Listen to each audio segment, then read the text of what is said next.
we begin, I would like to give myself a round of applause because I am great! Yes, but also, I finally did it. I finally watched Avatar: The Last Airbender, the cartoon. Hello, my little filmer dudes. My name is Montero, and thank you for joining me in my journey to watch every TV show and every sitcom ever created. Not really, but we are going to get close. Yes, I finally watched the whole series. I've always wanted to watch this series ever since I was a child.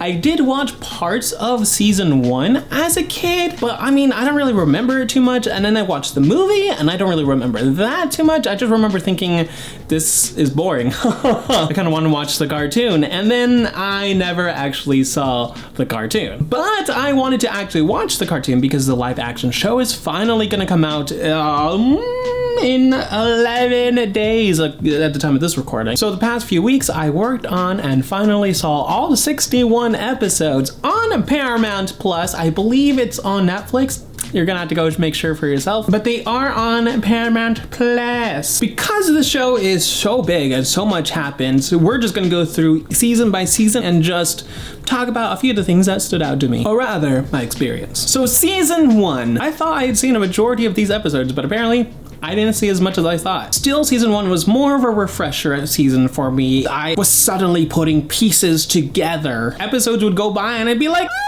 oh, that's that meme, or oh, that's what that is. Oh, puzzles. I will say that season 1's humor is completely unhinged from all of Zuko's problematicness. And even as a kid, I hated Zuko, and I didn't really understand why. I mean, I was a child. I just knew that I did not like him. And even my sister was just like, oh, ho, ho, you're both brown.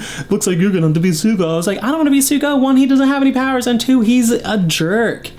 I'm glad to know that even as a child, I'm not a sexist. But as an adult, I do understand that that is part of his character arc. There's also a lot of humor that probably wouldn't land or wouldn't slide today. There's one joke in Aang's backstory when he gets chosen to be the Avatar that I was just like, that is unfreaking believable that was passed. Holy freaking cow. But I love season 1. Like I said, it was more of a refresher season for me. It was great. I finally know who Yue is. And I thought season 1 was pretty cool with its bending.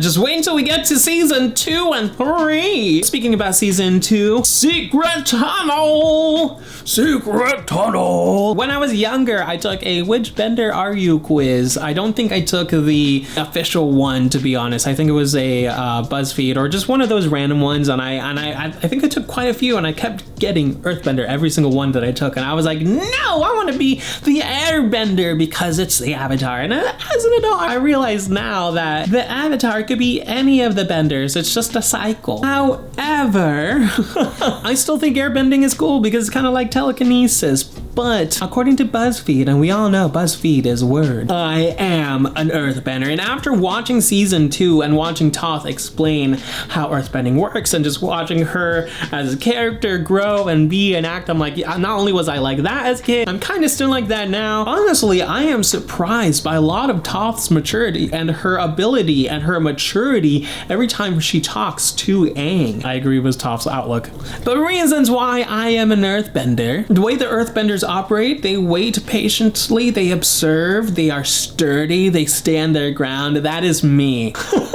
I mean, I noticed this the other day, but I actually use a lot of my surroundings, and I actually use my foot to feel the vibrations in my car to help me drive. It just helps me to properly use physics around me because I love physics. Physics is everything, and I think that if you have a nice spatial and geometrical awareness, that you can do a lot of the things in a proper way without exerting so much energy. It's so cool. Physics is so cool, man. And I just because of that, and I use my feet for vibrations when I drive. I also like to listen and take in when I'm having conversations and before making decisions, at least. And I like to analyze and just put down and everything and then act. But sometimes I can be impulsive and I can't act, and I'm just like, we're gonna do this. It's hit or miss. But whenever at least I'm having conversations, I do like to take a lot of the things in and then respond. I am an Earthbender. I think this season was incredible, honestly, and I think it was a lot of fun. A lot lessons learned, a lot of character building as well. So good job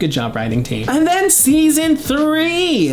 One thing I should mention is that Paramount Plus does combine the 2-parter, 3-parter, and 4-parter episodes into one long episodes all throughout each season. I have seen a lot of people say there are missing episodes. There are no missing episodes. At least from what I can see, I tried to do as much research as I possibly could so I can give a proper assessment, and I think I can say that there are no lost episodes. They're just combined. I don't know about Netflix. Again, I watched this on Paramount Plus, so and Netflix does really weird things, but for Paramount Plus, all of them are there. They're just combined, so there are some episodes that are 45 minutes long, but the finale, and we'll get there, the finale is an hour and a half long, man. But I could probably tell you that my favorite episode out of the whole show, which includes my favorite shot out of the entire show, is season 3, episode 12, The Firebending Masters. So this episode, to me, is incredible. On a psychological aspect, is seeing the dynamic, the dichotomy between Aang and Zuko, with Aang trying to trust Zuko on trying to do the thing he needs to do, but he's insanely afraid because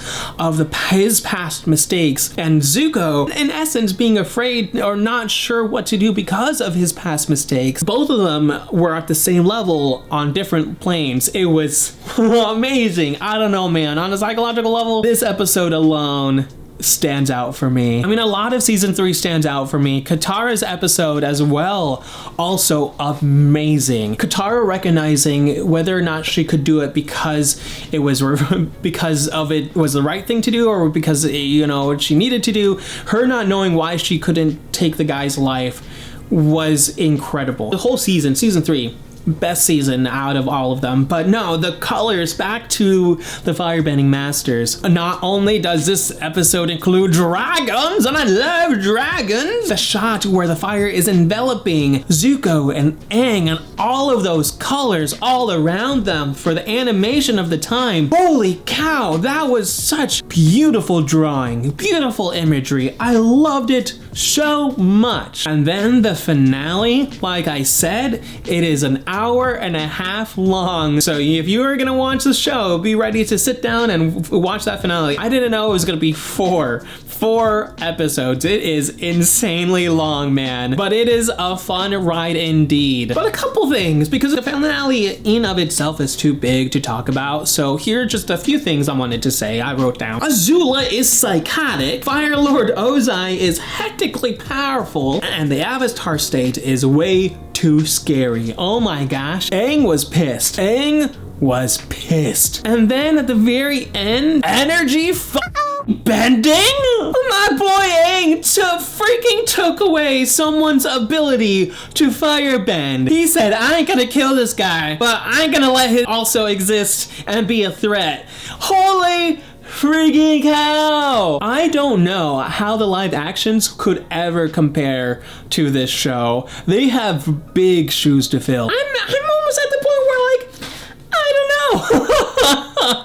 I don't know if they should even try. But in the end, I loved it. I'm glad I did it. I cannot wait to start watching The Legend of Korra. I do want to see how this Netflix show is going to turn out. One Piece ended up being fantastic. I never saw the anime, but I loved the live action show. So I have good hopes, some hopes, for the live action show. But also I'm super excited because the original creators of the cartoon, the animated series, they're coming back with Paramount Plus to do more Avatar: The Last Airbender universe stuff. So I think they said they're going to be continuing Aang's story, I think. So I'm excited. Either way, my rating is a 10 out of 10. I find no faults with this show at all. It's a perfect show. Share your thoughts in the comments below. Who was your favorite? Which one is your favorite season? Just tell me. Let's talk about this show. Have at it. Spoilers away. My social media links are in the description below, and I will see you next time. You've just been Montified.